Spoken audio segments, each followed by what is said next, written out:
इस क्लास में हम लोग इंग्लिश वर्ड का अभ्यास करेंगे और उसके उदाहरण को भी देखेंगे। जैसे पीटी का मतलब होता है दया। किसी के प्रति हम अगर दया दिखाते हैं तो उसका इंग्लिश में हम यूज पीटी का इस्तेमाल करते हैं। फिर अगला है काइंडनेस। काइंड का मतलब दयालु होता है और काइंडनेस मतलब होता है दयालुता। इसका भी यूज हम दयालुता दिखाने के लिए वाक्य में काइंडनेस के रूप में करते हैं। और पॉलिसी का मतलब नीति होता है। जिस नीति से हम कोई भी काम को करते हैं या जिस नीति से इंडिया ने स्वतंत्रता पाई, तो नीति का हम इंग्लिश में इस्तेमाल पॉलिसी करते हैं। पॉलिसी मतलब नीति होता है। फिर आगे है ग्रीडी या ग्रीड, जिसका मतलब लालच होता है।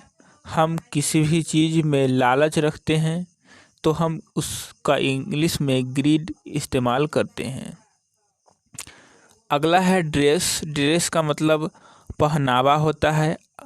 किसी भी व्यक्ति का पहनावा क्या है, रहन सहन क्या है, तो उसका बाद लिविंग होता है। लेकिन ड्रेस पहनावा का बात करें तो उसका ड्रेस होता है। ड्रेस मतलब पहनावा।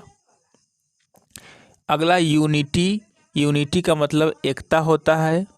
जैसे एकता में ही बल है, ये सब एक कहावत है, तो उसको हम इंग्लिश में एकता का अर्थ यूनिटी होता है। यूनिटी का मतलब एकता। अगला पेरेंट्स। पेरेंट्स मतलब होता है माँ बाप दोनों। सिर्फ अगर यहाँ पर पेरेंट होता, एस नहीं होता, तो उसका अर्थ होता माता या पिता। लेकिन जब पेरेंट में एस लग जाएगा तो उसका अर्थ होगा माँ बाप। अगला है आइडियल। आइडियल मतलब जिस होता है आदर्श। आदर्श व्यक्ति, तो आइडियल मैन। आदर्श मतलब उसको कहते हैं जो बहुत ही सीधा साधा होता है और नियमों का पालन करता है, उसको हम आइडियल आदर्श कहते हैं। अगला है हार्ड। हार्ड का मतलब होता है कठिन। जैसे कठिन काम करना है तो हार्ड वर्क, उसका इस्तेमाल हम कठिन का इस्तेमाल करते हैं। हार्ड इसका हिंदी होता है, इंग्लिश होता है। अगला है लेबोरियस, जिसका मतलब परिश्रम होता है। कोई भी व्यक्ति अगर बहुत ही मेहनत से परिश्रम करता है तो उसका जो इंग्लिश वर्ड होता है वह लेबोरियस होता है। अगला डिलीजेंट है। डिलीजेंट का मतलब मेहनती होता है।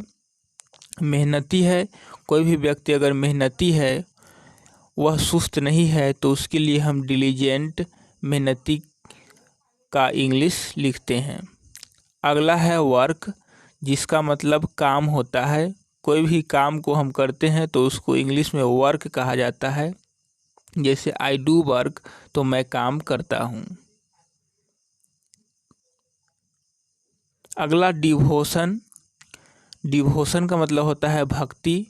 जैसे रावण जो था वह राम का शंकर भगवान का सबसे बड़ा भक्त था, या वह भक्ति में डूबा हुआ था शंकर भगवान के, तो भक्ति का इंग्लिश में हम लिखते हैं डिवोशन। अगला है इमॉर्टल, जिसका मतलब होता है अमर। कोई भी व्यक्ति अगर मरे नहीं तो उसको हम इमॉर्टल कहते हैं, लेकिन मर जाए तो मरणशील कहते हैं। और मरणशील का इंग्लिश मीनिंग होता है मॉर्टल। यहाँ से आई एम हटा देंगे, सिर्फ बचेगा मॉर्टल, तो उसका अर्थ होता है मरणशील। अगला है सैक्रिड, जिसका अर्थ पवित्र होता है। कोई भी जिस चीज़ में कोई भी दाग नहीं लगा हुआ है, एकदम पवित्र है, स्वच्छ है, तो उसके लिए हम सैक्रिड का इस्तेमाल करते हैं। जैसे Ganga is a sacred river, Ganga एक पवित्र नदी है। अगला है कंट्रीब्यूशन, जिसका अर्थ योगदान होता है। किसी भी व्यक्ति का किसी चीज़ में योगदान होता है, सहायता होता है, तो उसको इंग्लिश में कंट्रीब्यूशन कहा जाता है। प्री का मतलब होता है शिकार। कोई भी व्यक्ति अगर शिकार करने जाता है तो उसको इंग्लिश में शिकार का अर्थ प्री होता है। जैसे कोई भी शिकारी अगर शेर का शिकार करने गया तो उसको हम प्री कहते हैं, शिकार प्री। और हंटर मतलब होता है शिकारी, जो किसी शिकार का शिकारी होता है, जो किसी शिकार का शिकारी करता है, उसको इंग्लिश में हंटर कहते हैं। शिकार करने जाता है उसको हम इंग्लिश में हंटर कहते हैं, शिकारी। इन सर्च ऑफ फ्री का मतलब होता है शिकार की खोज में, यहाँ बचकर भाग जाना जो है वह गलत टाइप है। इन सर्च ऑफ मतलब की खोज में, और उसके बाद जो भी रहेगा उसका हम इस्तेमाल करेंगे। जैसे इन सर्च ऑफ टाइगर तो शेर की खोज में, इन सर्च ऑफ यू तो तुम्हारी खोज में। अगला है एब्रोड, जिसका अर्थ विदेश होता है, और कंट्री मतलब देश, और एब्रोड मतलब विदेश। अगला है प्रोग्रेस।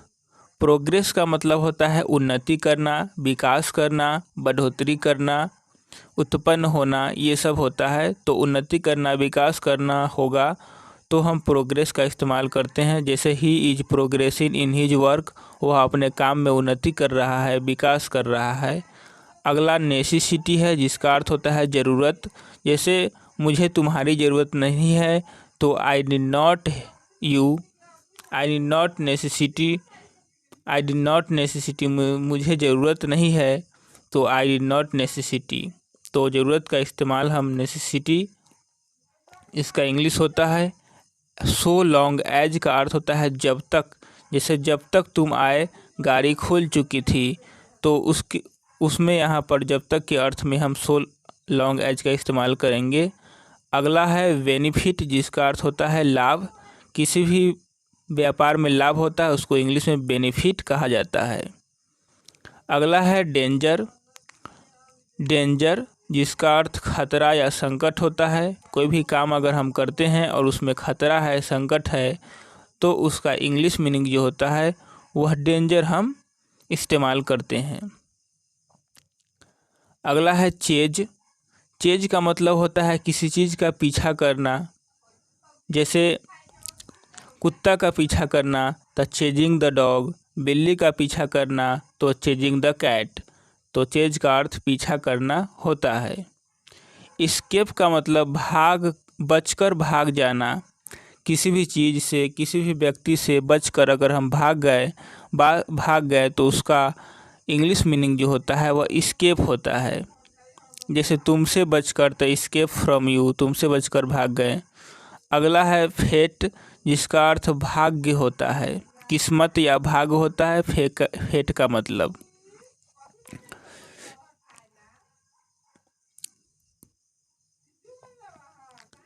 रेयर, रेयर का मतलब दुर्लभ होता है। ऐसा वस्तु जो बहुत ही दुर्लभ से मिले, बहुत ही कठिनाई से मिले, उसको हम रेयर या दुर्लभ कहते हैं।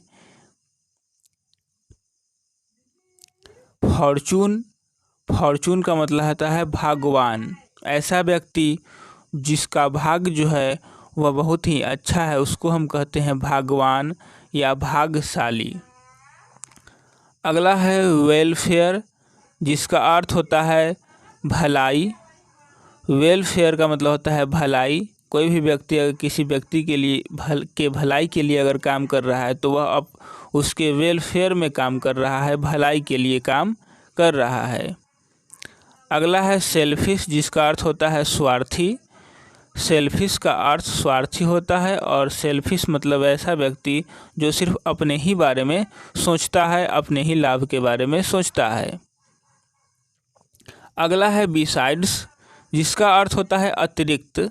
जैसे तुम्हारे अतिरिक्त वह भी आया तो बिसाइड्स यू वह भी आया तो ही केम। बिसाइड्स का अतिरिक्त या के अलावे होता है। डिफरेंट का अर्थ होता है भिन्न, या भिन्न मतलब होता है किसी से न मिलने वाला, एकदम भिन्न, अलग किस्म का। तो हम भिन्न के अर्थ में डिफरेंट का यूज करते हैं। अगला है चीरफुल, जिसका अर्थ होता है प्रसन्न। एकदम खुश है, प्रसन्न है, तो उसके लिए हम चीरफुल का यूज करते हैं। अगला है सिटीजन। सिटीजन का अर्थ होता है नागरिक। जैसे हम भारत के नागरिक हैं तो वी आर इंडियन सिटीजन, हम लोग भारतीय नागरिक हैं।